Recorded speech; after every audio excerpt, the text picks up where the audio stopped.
Hello everyone, welcome to English expo with Vishal. तो आप सभी का स्वागत है न्यूज़पेपर सेशन में।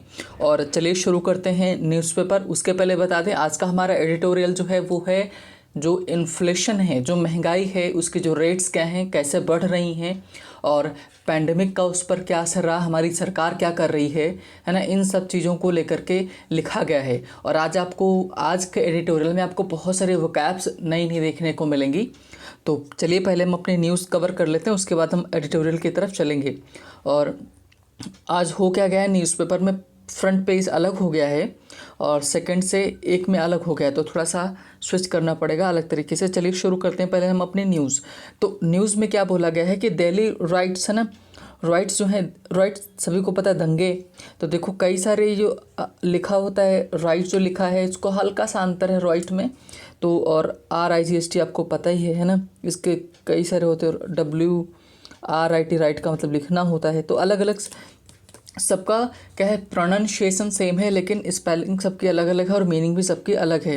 तो जो दिल्ली दंगे हैं उनकी बात कर रहे हैं। 3 स्टूडेंट एक्टिविस्ट गेट बेल। जो 3 जो स्टूडेंट थे जो एक्टिविस्ट का काम कर रहे थे उनको बेल मिल गई है। कौन से? दिल्ली जो दंगे हुए थे उनकी ये बात कर रहे हैं। राइट का मतलब दंगे। और नेक्स्ट अगर बात करें तो एक क्या है कि कोर्ट ने थोड़ा सा चिंता जताई थी, तो उसको लेकर के सरकार ने क्लैरिफिकेशन दिया है। क्लैरिफिकेशन क्या दिया है कि AY1 जो है not a variant of concern yet centre. केंद्र ने बताया है कि जो AY है, जिसको बोला जा रहा था कि डेल्टा का ही एक रिलेटेड डेल्टा जो वेरिएंट था जिससे जुड़ा हुआ है ना, डेल्टा वेरिएंट था उसी से जुड़ा हुआ ये AY1 है। तो बोला गया इसमें भी कोई ज़्यादा चिंता का विषय नहीं है। ये किसने बोला है? केंद्र ने बोला है। कहाँ कहाँ मिला? महाराष्ट्र में और आंध्र प्रदेश तेलंगाना में मिला हुआ है। ये वेरिएंट एक तरह से पाया गया। और नेक्स्ट अगर बात करें तो ट्विटर से जुड़ा हुआ है। ट्विटर में क्या बोला गया है कि सभी को पता है जो नई हमारे IT रूल्स आए हैं, तो उनके हिसाब से ये जो ये इंटरमीडियरी हैं है ना, जो प्लेटफॉर्म्स हैं, जो सोशल मीडिया वाले प्लेटफॉर्म्स हैं, इनको उनके साथ कॉम्प्लाई करना पड़ेगा। मतलब उनके हिसाब से अनुपालन करना पड़ेगा, चलना पड़ेगा, नहीं तो फिर आपके ऊपर प्रॉब्लम आ सकती है। तो डिस्पाइट अश्योरेंस, अश्योरेंस का मतलब क्या होता है कि कई सारे इसके मीनिंग होते हैं। गारंटी यानी आश्वासन, विश्वास देने के बाद भी। तो डिस्पाइट का मतलब के बावजूद। ध्यान रखिएगा एग्जाम पर्सपेक्टिव से डिस्पाइट के बाद ऑफ नहीं आता है। डिस्पाइट के बाद ऑफ नहीं आता है, इंस्टेड के बाद ऑफ आता है ना। तो इस चीज़ का ध्यान रखेंगे। और तो डिस्पाइट के बाद क्या ऑफ लगा देते हैं, आप उसी को हटाना रहता है। तो कह रहे डिस्पाइट अश्योरेंस मतलब कि गारंटी के बाद भी, आश्वासन के बावजूद भी है ना। Twitter yet to appoint compliance officer. Twitter yet to appoint मतलब ट्विटर अभी भी करेगा, है ना, अभी उसने किया नहीं है। सरकार ने 1 वीक का मोहलत दी थी कि 1 वीक में आप क्या करो, कॉम्प्लायंस मीन्स ऑफिसर को अपॉइंट करो और भी कई सारी वैकेंसीज़ को बोला था इनको फिल करो और फिर सरकार इनसे बातचीत कर पाएगी। लेकिन उसने अभी तक किया नहीं। तो सरकार ने बोला है कि इनको जो समय दिया जाना था वो पूरा हो चुका है। अब कुछ समय के बाद जो ट्विटर है वो सोशल मीडिया प्लेटफॉर्म में नहीं आएगा, इसके ऊपर एक्शंस लिए जाते हैं अगर कोई भी कंटेंट उल्टा सीधा आता है। तो बोला भी गया है it can be liable for any content posted on platform source, है ना। सोर्सेस का मानना है कि अगर कोई भी कंटेंट इस पर पोस्ट होता है टेढ़ा मेढ़ा तो इसके ऊपर सीधा एक्शन लिया जाएगा आपको, है ना। नाइजीरिया ने ट्विटर को बैन कर दिया हुआ है। उसने इंडिया का जो कू ऐप है ना, वो ये उसको उसने ज्वाइन किया हुआ है। तो मेन तो न्यूज़ हमारी यही थी आज की। थोड़ा सा इसमें कॉलम्स में भी देख लेते हैं क्या है ना। तो कॉलम्स में क्या बोला गया, Supreme Court orders closure of court proceedings against Italian marines, है ना। जो इटालियन मरीन्स से कहने का मतलब बहुत समय पहले केस हुआ था जिसमें ये इटालियन मरीन्स ने इंडियन जो मछुआरे थे उनको उन्होंने मार दिया था। तो सुप्रीम कोर्ट ने उनके केस की प्रोसीडिंग्स मतलब जो प्रक्रिया चल रही थी उसको बंद करने को बोला है। और जो बिहार में एक पॉलिटिक्स का संकट चल रहा है, क्राइसिस चल रहा है, क्या है कि Chirag Paswan says he made every attempt to keep the party together. मतलब इन्होंने क्या बोला, चिराग पासवान ने कहा है कि इन्होंने हर एक भर अपना पूरा प्रयास किया है कि पार्टी को साथ में रखें, एकजुट रखें। नेक्स्ट अगर देखें तो बाइडन एडमिनिस्ट्रेशन मूव्स, है ना। आप एक चीज़ नोटिस कर पा रहे हो कि जितनी भी हेडलाइंस लिखी हैं सब प्रेजेंट इंडेफिनिट में ही आ रही, भले ही क्यों पास्ट में हो चुकी हैं। तो ध्यान रखें न्यूज़पेपर में यही होता है कि हेडिंग्स जो होती हैं वो इंडेफिनिट में ही लिखी जाती है। इसकी वजह ये है कि फ्रेशनेस थोड़ा सा लगे, नई लगें, अलग लगें, इस वजह से लिखा जाता है। तो बाइडन जो एडमिनिस्ट्रेशन है, प्रशासन है, मूव्स, है ना, उसने कदम बढ़ाया है टू टैकल डोमेस्टिक टेररिज्म, जो उनके डोमेस्टिक है मतलब घरेलू जो आतंकवाद है उससे निपटने के लिए कदम बढ़ाए हैं। और सभी को पता है कि India and England face off in a test match from today, है ना। ये मिताली राज हैं, तो आज से हमारा जो टेस्ट है वुमेन वाला स्टार्ट हो रहा है और इंडिया इंग्लैंड का, तो ये आज से शुरू हो जाएगा। फेस ऑफ का मतलब होता है सामना करना, फेस ऑफ सामना करना होता है ना। तो ये हमारे आज की थी news. Now we are going for our editorial, जो कि थोड़ा सा कॉम्प्लिकेटेड होने वाला है ना, बट फिर भी हम क्या करेंगे, चीज़ों को देखेंगे तभी सीख पाएंगे, है ना। तो चलिए शुरू करते हैं आज का हमारा एडिटोरियल, ओपन हो जाए, है ना। चलिए, तो आज का जो हमारा एडिटोरियल है किस सब्जेक्ट को लेकर के है, किस साइड में है, ये इकोनॉमी की तरफ है, अर्थव्यवस्था की तरफ है। तो हमने क्या देखा है कि हम अलग अलग तरह से अलग अलग क्षेत्र से लेते हैं। जैसे कभी हम पॉलिटिक्स में डिस्कस करते हैं, कभी आईआर होता है, इंटरनेशनल रिलेशंस होते हैं, है ना, कभी कोरोना वायरस को लेकर होता है कि या कभी कोई सोशल प्रॉब्लम होती है, तो अलग अलग तरह से डिस्कस करते हैं। तो इससे क्या होगा ना कि आपको बहुत सारे मीन्स अलग अलग तरह से आपको चीज़ें जानने को मिलेंगी। तो आज का जो हमारा है किसके ऊपर, इकोनॉमी के ऊपर है, अर्थव्यवस्था के ऊपर है। तो थोड़ा सा बोरिंग लगेगा बट आपको स्टे ट्यून्ड रहना है ना, ताकि चीज़ें आप सीख पाओ। और आज आप पेन और कॉपी लेकर बैठेगा क्योंकि आज बहुत सारे आपको नई वर्ड मीनिंग्स मिलने वाली हैं। तो चलिए शुरू करते हैं। द लिखा हुआ है द इनविजिबल टैक्स। एक होता है विजिबल, एक होता है इनविजिबल। विजिबल का मतलब क्या होता है, दृश्य। इनविजिबल जो इन लगा हुआ ये है प्रीफिक्स, नेगेटिव प्रीफिक्स है जिसका मतलब नॉट होता है। तो विजिबल का मतलब दिखाई पड़ रहा है, इनविजिबल का मतलब क्या हो जाएगा, है ना, ये हो जाएगा जो ना दिखाई पड़े। और वर्ड्स जो बनाए जाते हैं वो सफिक्स और प्रीफिक्स का इस्तेमाल करके बनाए जाते हैं।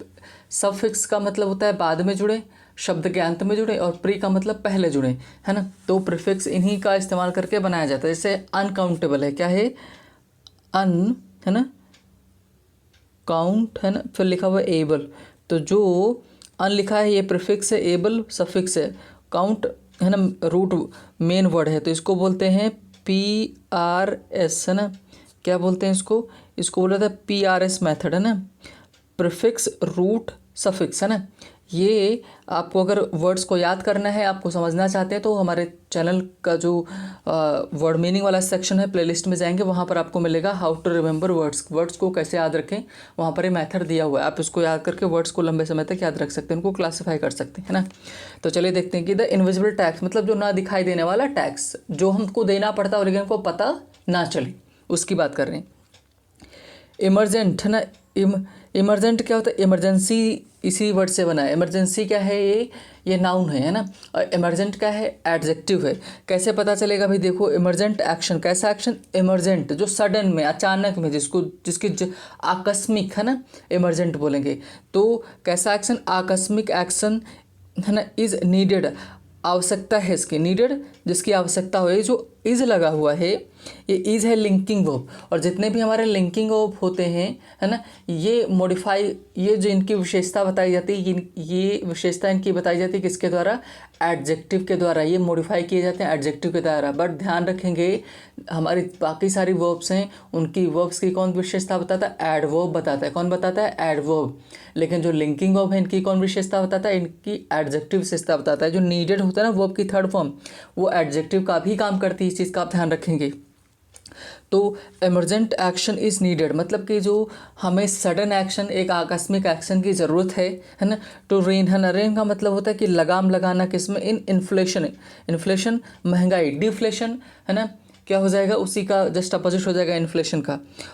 एज पीपल जैसा कि लोग फेस, है ना, फेस करते हैं क्या, इनकम लॉसेस, जो उनकी आय है, जो वो कम हो रही है, जो कमाई है वो कम हो रही है ना। मेडिकल कॉस्ट और जो साथ में जो मेडिकल का खर्चा है, दवाइयों का, इन सब का भी बढ़ रहा है ना। तो कह रहे हैं कि इनके चलते लोगों की जो इनकम है वो कम हो रही है, मेडिकल में पैसा ज़्यादा लग रहा है, इन सब में महंगाई बहुत तेज़ आई है। तो महंगाई के ऊपर लगाम लगाने के लिए हमको एक सडन में आकस्मिक एक्शन लेने की ज़रूरत है ना, बहुत ज़्यादा, इन्होंने ये बोला। अब चलिए आगे देखते हैं। बोला गया था पैंडमिक्स सेकेंड वेव में हैव सबसाइडेड, है ना, सबसाइडेड। देखो ये सेंटेंस कैसा है, बट लगा हुआ है ना। तो ये आपको कि सेंटेंस अगर आपको याद हो तो सिंपल कंपाउंड कॉम्प्लेक्स हमारे मेन होते हैं, है ना। कंपाउंड का है, कंपाउंड में क्या होते हैं कि आपके इंडिपेंडेंट क्लॉज से बने होते हैं, बट कॉन्जंक्शन लगा हुआ है। कह रहे पैंडमिक सेकेंड वेव में हैव सबसाइड, में हैव लगा है, में के बाद हैव लगा है तो थर्ड फॉर्म ही आएगी, है ना। कि इन्होंने बोला कि हो सकता है कि जो पैंडमिक है ना, जो महामारी है, उसकी जो दूसरी लहर थी वो सबसाइड हो गई हो, मतलब कि कम हो गई हो, है ना। बट लेकिन hopes of a smooth rebound the in the economy, कह रहे जो होप्स, आशाएं किसकी, स्मूथ, जो आराम से चलती हूँ, धीरे धीरे अब, है ना, एक फ्लो में चलती हूँ। रिबाउंड, रिबाउंड का मतलब फिर से जो उछाल आए, फिर से उछाल का मतलब क्या है कि जो पहले हमारी इकोनॉमी की स्थिति थी वैसे ही हो जाए, है ना। इन टैंडम, टैंडम का मतलब रिदम में, जैसे पैर रखते हैं ना, तो पहले एक पैर रखेंगे फिर हम पीछे वाला उसी ऑर्डर में आगे रखते हैं, तो स्टेप बाय स्टेप बढ़ते हैं। तो कहने का मतलब है कि टैंडम में मतलब एकदम रिदम में, है ना, कि लय में, विद ईजिंग, ईजिंग का मतलब कम करना, रिस्ट्रिक्शंस को, जो हमारी क्या है रिस्ट्रिक्शंस, जो प्रतिबंध लगाए थे। रिमेन रहते हैं क्या, मडल्ड, है ना, मडल्ड का मतलब अव्यवस्थित। इनका कहने का मतलब है कि हो सकता है कि हमारी सेकेंड वेव कम हो गई हो, उसमें प्रॉब्लम्स कम हो गई, लेकिन हमारी जो अर्थव्यवस्था है वो पहले की तरह उसमें उछाल है, धीरे धीरे आसानी से चलती रहे रिदम में, है ना। ये हमारे लिए अभी भी क्या है, अव्यवस्थित रूप है ना, अभी भी हमारे लिए प्रॉब्लमेटिक है ना। आगे बता रहे हैं विद द इन्फ्लेशन नंबर्स, मतलब कि इन्फ्लेशन की जो रेट है, संख्या है ना, वो क्या है फॉर मई महीने के लिए कंपाउंडिंग द प्रॉब्लम। कंपाउंडिंग का मतलब जोड़ कर लेके आना, क्या लेकर का प्रॉब्लम, हमारे लिए वही समस्या खड़ी करती है ना। तो ये इन्होंने बताया। द सोरिंग, सोरिंग का मतलब होता है कि बढ़ती हुई, द सोरिंग पेस। आप देखो अगर आपको याद हो, है ना, तो थोड़ा सा भी अगर आप ग्रामर में इंटरेस्ट रखते हो तो आपको जानना ज़रूरी है, नहीं भी रखते हो तो भी आपको जानना पड़ेगा, क्योंकि एग्ज़ाम्स के पर्सपेक्टिव से इम्पॉर्टेंट है। तो सोरिंग जो होता है, देखो आपको आईएनजी जो लगता है, ये जेरंड भी होता है, क्या होता है, जेरंड भी होता है। आप और ये जो सोरिंग लिखा हुआ है, ये जेरंड, आईएनजी जेरंड में भी लगता है और प्रेजेंट पार्टिसिपल में भी लगता है। किस में लगता है, प्रेजेंट पार्टिसिपल में भी लगता है। दोनों में फिर अंतर क्या आएगा, जेरंड आएगा तो वो नाउन का काम करेगा, और प्रेजेंट पार्टिसिपल आएगा तो वो किसका, एडजेक्टिव का काम करेगा। तो वही आप पहचान लो, है ना, खुद पता चल जाएगा। लिखा है द सोरिंग पेस, है ना, पेस का मतलब था गति, कैसी गति, बढ़ती हुई, है ना। सोरिंग का मतलब ऊपर उठती हुई, तेजी से, है ना। तो अब आपको समझ में आएगा कि सोरिंग नाउन तो है नहीं, है ना, नाउन होता तो पेस क्यों आता। तो ये हो गया क्या, एडजेक्टिव, यानी कि ये क्या है, प्रेजेंट पार्टिसिपल है ना। तो इस चीज़ का ध्यान रखेंगे। तो कह रहे कि जो बढ़ती हुई जो क्या है, गति है किसकी, राइजिंग प्राइसेस, जो प्राइसेस हैं, है ना, वो मूल्य हैं वो बढ़ रहे हैं। कह रहे both retail and wholesale, retail का मतलब फुटकर और होलसेल का मतलब थोक वाले, दोनों के दोनों रेट क्या है, बढ़ रहे हैं। Has, sorry, in the month that saw wide spread lockdown, और उस महीने में, है ना, जिसने देखा क्या, लॉकडाउन, वाइड स्प्रेड मतलब कि पूरी तरह से लॉकडाउन देखा, लाइक रिस्ट्रिक्शंस, है ना। हैज़, अब मेरा आपसे सवाल ये है कि हैज़ लिखा हुआ है, हैज़ हम सिंगुलर के लिए इस्तेमाल करते हैं, हैज़, और हैव प्लूरल के लिए इस्तेमाल करते हैं। तो यहाँ पर हैज़ क्यों आया है, क्यों, क्योंकि यहाँ पर तो लिखा है प्राइसेस, और प्राइसेस तो प्लूरल हो गया था, फिर हैज़ क्यों आया है। तो इसका जवाब ये है ना, कि आप यहाँ पर देखोगे the soaring pace of rising prices. तो जो सोरिंग पेस है ना, ये इस सेंटेंस का सब्जेक्ट है। क्या है, द सोरिंग पेस ऑफ के बाद जो लिखा होता है वो क्या होता है, ऑब्जेक्ट होता है। तो ये एग्जाम में खूब पूछता है कि जो नॉर्मल अगर एक्सपोजर नहीं आपका तो प्राइसेस देख के क्या बोलेगा, यही गलत है, लेकिन ये सही है, इसमें कोई दिक्कत नहीं है। सब्जेक्ट हमारा है तो सोरिंग पेस, है ना, फिर आगे लिखा है ऑफ के पहले वाला जितना हमारा ये सब्जेक्ट है ना। बढ़ते हुए जो प्राइस हैं किसके, बहुत तेज़ी गति के साथ, है ना। कौन से महीने, फुटकर और थोक वाले दोनों हैज़ कम क्या हुए हैं, आर नेगेटिव सरप्राइज, किस रूप में हमारे सामने आए हैं, एक नेगेटिव सरप्राइज के रूप में सामने हमारे आए हैं। आगे बता रहे inflation based on the wholesale price index is reckoned to have hit 25 year record of nearly 13% ना। फिर उन्होंने ये क्या लगाया हुआ है, कॉन्जंक्शन वाई लगाया हुआ है। तो पहले कॉन्जंक्शन के पहले वाला देख लेते हैं। इन्होंने बोला कि inflation based on the wholesale price index, कि अगर थोक जो प्राइस है, मूल्य है, इंडेक्स जो है, इंडेक्स का मतलब क्या होता है कि सांकेतांक जो बताता है ना, जो होता है। तो कह रहे कि उसको अगर हम ध्यान में रखें, रेकंड का मतलब मानना भी होता है और गिनती करना भी होता है, अनुमान लगाना भी होता है। वो क्या मानता है, रिटेल इन्फ्लेशन हैव हिट है ना, उसने कितना हिट किया है, जो होलसेल प्राइस इंडेक्स है 25 रिकॉर्ड ऑफ नियरली 13%, मतलब कि 25 सालों में पहली बार इतनी ज़्यादा होलसेल इन्फ्लेशन बढ़ी है ना। वाइल जबकि retail inflation touched a 6 month high of 6.3% है ना। और कह रहे कि जो रिटेल इन्फ्लेशन है, जो फुटकर जो महंगाई है फुटकर चीज़ों के ऊपर, वो 6 महीने में सबसे ज़्यादा है और दैट इज़ 6.3% है ना।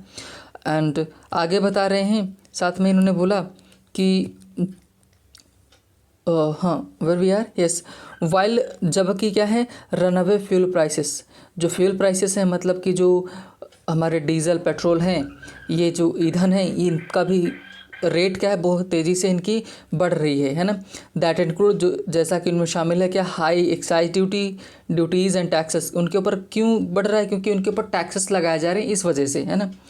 अब आगे करा रहे हैं, बता रहे हैं वर अ की factor in driving a both the inflation indices है ना। इंडेसेस क्यों लिखा, क्योंकि ये जो इंडेसेस लिखा है इंडेक्स का क्या है, क्योंकि होल प्राइस इंडेक्स और रिटेल प्राइस इंडेक्स दोनों को मिला करके इन्होंने लिखा, तो इंडेक्स का जो प्लूरल होता है वो होता है इंडिसेस, इस चीज़ का आप ध्यान रखेंगे है ना। तो करें कि दोनों जो इंडिसेस हैं वो क्या बढ़ रहे हैं, they were not on the only ones at a work है ना, कि और एक ही जगह वो नहीं थे है ना, कि काम करें, ऐसा उन्होंने बोला है। आगे करें कि एक नहीं, दोनों के दोनों बढ़ रहे हैं। Retail inflation in food hit a 6 month high of 5%। कह रहे हैं कि जो रिटेल इन्फ्लेशन है फूड में, जो खाने वाली चीज़ें हैं उनमें कितना हिट किया है, 5%, 6 महीनों में सबसे ज़्यादा जो देखने को मिला है। फ्रॉम बेयरली इन 2% इन अप्रैल, और अप्रैल में कितना था, मुश्किल से, बेयरली मुश्किल से, हार्डली कितना था, 2% था, और अभी कितना है, 5% हो गया। With pulses and eggs as well as edible oils leading to the surge है ना। कह रहे कि दालें हैं, जो अंडे हैं, एडिबल खाने योग्य जो तेल हैं, उन सभी में सर्ज देखने को मिल रही है, मतलब बढ़ोतरी देखने को मिल रही है। Fuel and light inflation hit 11.6% है ना, the highest in over 9 years, मतलब 9 सालों में फ्यूल के ऊपर, ईंधन के ऊपर और लाइट के ऊपर 11.6% देखने को मिली है बढ़ोतरी हमको। ये किस है ना, ये बता रहे हैं। नो रिस्पाइट का मतलब कोई आराम नहीं है कि है ना, विराम नहीं लगा है ना। Insight on this front as pump price of petrol raised past 100 rupees litre and even in more parts of the country this month. करे इस महीने में देश के कई सारे राज्यों में, कई सारे जगहों पर 100 रुपये में भी पेट्रोल हुआ है, उसमें भी कमी होने का नाम नहीं ले रहा है ना।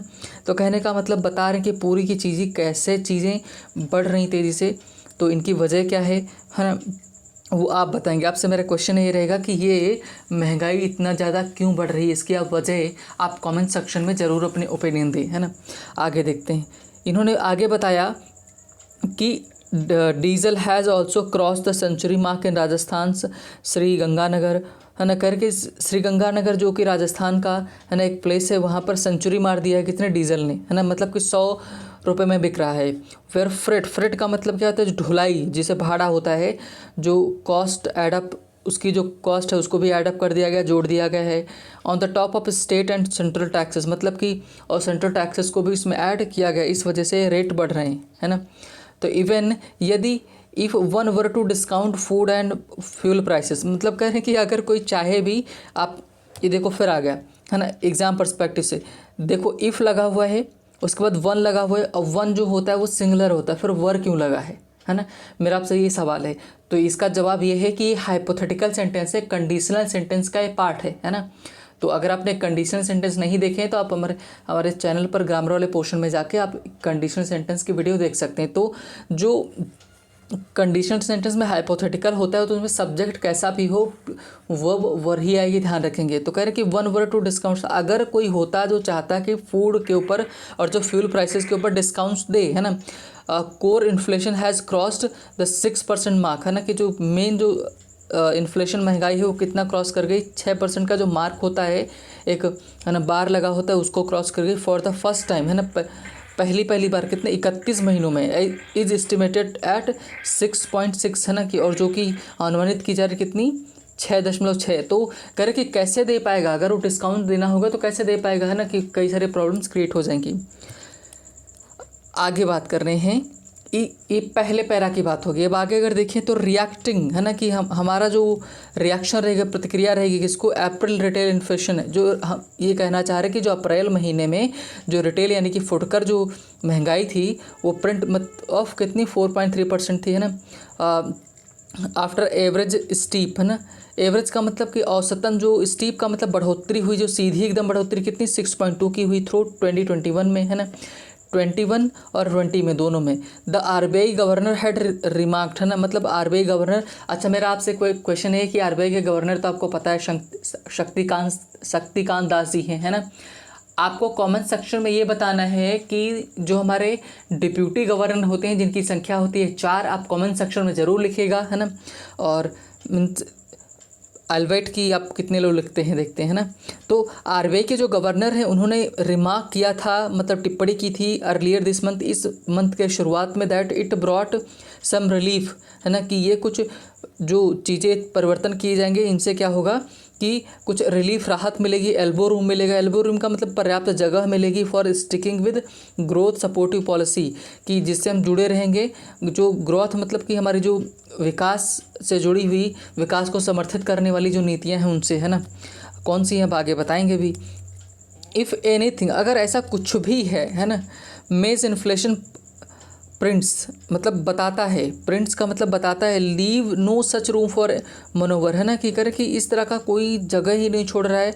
मनोवर का मतलब होता है प्रयास होता है ना।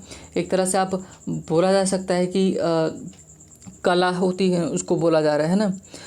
दो यद्यपि द बैंक्स मॉनेटरी पॉलिसी, मौद्रिक पॉलिसी नीतियाँ कमेटी, जो मतलब बैंक की जो मौद्रिक नीति संबंधी जो कमेटी है, may not switch away from its dovish policy. Dovish का मतलब होता है कि शांतिवादी जो पॉलिसी है उससे हो सकता है कि अलग ना हो, दूर ना हो, है ना, दूर ना कर पाए। No further easing of interest rates can be expected, कह रहे हैं कि कोई भी, देखो फार्दर होता है, फर्दर होता है, फार्दर का मतलब होता है दूर, फर्दर का मतलब होता है सिचुएशन आगे की है, करके आगे की सिचुएशन में इंटरेस्ट रेट्स में कोई कमी की जाए ऐसी कोई आशा नहीं है ना, कि दिस प्राइस लेवल्स की बात कर रहे हैं आगे।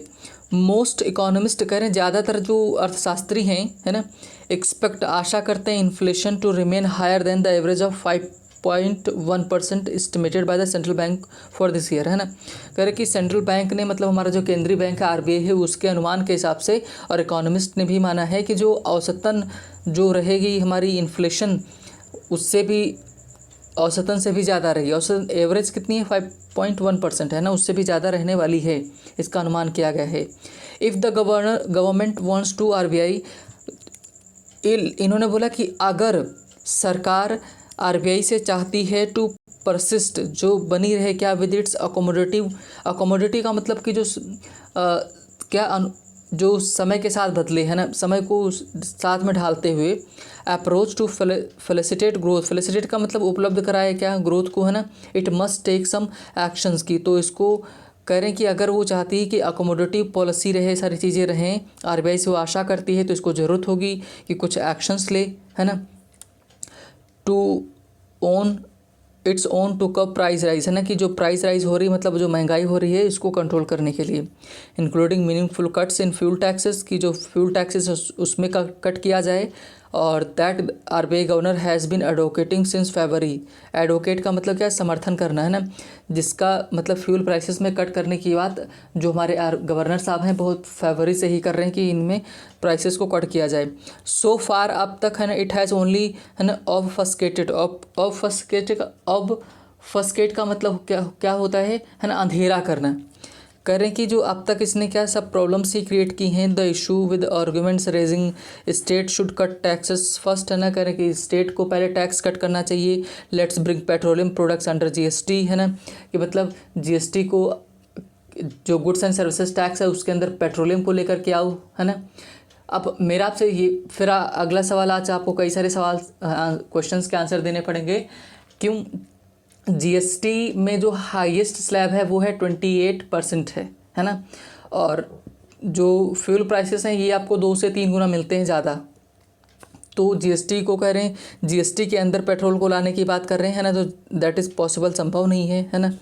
और let's bring petroleum products under GST, कह रहे हैं जो पेट्रोलियम प्रोडक्ट्स हैं, पेट्रोल को नहीं बोल रहे हैं, पेट्रोलियम प्रोडक्ट्स को जीएसटी के अंदर लेके आओ, है ना। The latest claim by the petroleum minister who had admitted that prices are problematic. उन्होंने मतलब कि राइटर ने बोला कि जो अभी हमारे पेट्रोलियम मिनिस्टर हैं, कौन है आप कमेंट सेक्शन में आंसर करिए, है ना, कि उन्होंने ये बताया कि ये जो प्राइसेस हैं ये प्रॉब्लमैटिक है, समस्यादायक हैं, but government is saving money to spend on welfare schemes, है ना, एंड बाइंग वैक्सीन्स। इन्होंने कहा कि जो पेट्रोलियम मिनिस्टर है, लेकिन जो सरकार इनसे टैक्स ले रही है वो पैसे बचा रही है स्कीम्स के लिए और वैक्सीन खरीदने के लिए, है ना, ये सारे काम किए जा रहे हैं। फॉर अ पॉपुलेशन मतलब जो हमारी जनसंख्या है उसके लिए ऑलरेडी रीलिंग फ्रॉम जॉब, मतलब कि समस्या है जॉब से, उनको मिल नहीं रहा, उनकी इनकम है नहीं, और ऊपर से हायर मेडिकल कॉस्ट देनी पड़ रही है ना, सिंस पैंडमिक ऑनसेट, जब से पैंडमिक शुरू हुई है तब से। परसिस्टिंगली लगातार हाई इन्फ्लेशन इज़ अनटेनेबल, है ना, मतलब बिल्कुल असमर्थनीय है ना। करें कि बिल्कुल भी किसी भी रूप में इस जो प्राइसेस हैं, जो महंगाई है, उसको समर्थित नहीं किया जा सकता, है ना। No welfare schemes can offset its disproportionately adverse impact on the poor, है ना। करके कोई भी स्कीम लेके आ जाओ, कल्याण वाली स्कीम लेके आ जाओ, है ना। ऑफसेट का मतलब पुनः पहले की तरह बराबर कर देना, ऐसा होना संभव नहीं है जो गरीब लोगों के ऊपर पड़ा हुआ है ना। एक और क्वेश्चन आपको ग्रामर पर्सपेक्टिव से मिल गया, लिखा हुआ है कि पुअर, तो पुअर के पहले ये पुअर हमारा है एडजेक्टिव, और एडजेक्टिव के पहले द लगा दोगे, ये बन जाएगा क्या, है ना, नाउन, और कैसा प्लूरल में बनेगा, ध्यान रखें, गरीबों हो जाएगा, है ना। हाँ, तो कह रहे हैं कि कोई ऐसी स्कीम नहीं ला पाओगे जिससे कि जो गरीब लोग हैं इनकी समस्याओं को दूर किया जा सके, है ना। तो ये इन्होंने बताया कि जो किसके ऊपर मेनली डिस्कस किया हुआ है कि जो टैक्स वगैरह हैं बढ़ रहे हैं उनको लेकर के ये लिखा गया है ना। तो आई होप कि आपको चीज़ें समझ में आई होंगी, है ना। तो अगर चीज़ें समझ में आई तो आप कमेंट सेक्शन में आंसर ज़रूर करिए कि कैसा लगा। साथ में कोई आप इम्प्रूवमेंट, कोई सजेशन देना चाहते हैं आप कमेंट सेक्शन में दे सकते हैं, है ना। I always means welcome. तो चलिए आज यहीं पर ख़त्म करते हैं, ये हमारे वीडियो का अंत है ना, और मिलेंगे हम नेक्स्ट सेशन में नई चीज़ों के साथ। तब तक आप अपना ध्यान रखिए, बाय बाय, टेक केयर।